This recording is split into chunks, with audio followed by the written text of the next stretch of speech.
Ang pabasa nito ay 2026 sa pagpapon at pagkamatay ni Jesus sa krus. Sinasalaysay ang mga pangyayari mula nang dumating si Jesus sa Jerusalem hanggang sa kanyang pagkamatay at paglibing. Nang lumubog na ang araw ay itong poon. Maalam niya kag ang tanang kawal at pumasok kapagkuwan sa Jerusalem na bayan at sa bahay ng katoto. Agad silang napatungo ang nasa nilang totoo. Doon sila magpapasko, 10 tanang dispulo.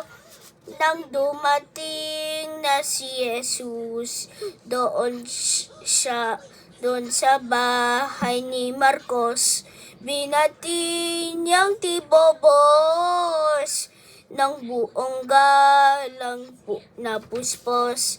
Ang katotoo niya't irog, ama ko kung kaloban, mangyaring iyong iliban, at huwag kong mainuman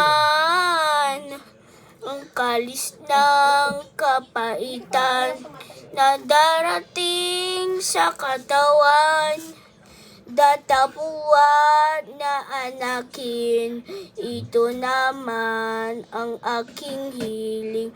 Ang loob ko'y di ko sundin, kundi ang iyong loob din. Siya kong tatalibahin, yaring aking kaluluwa. Nahahanda sa lahat na anong gagawin ko, Ama. Ang katawan ay balisa, siyang tantong nagamba.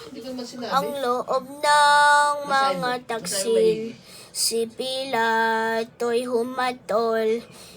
Di na si Jesus ay hampasin, budhinit niya nang dumating.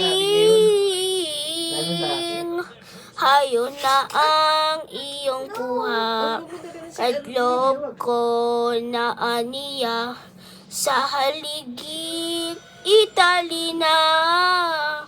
At hampasin ninyo siya, poot ninyo nang magbawa.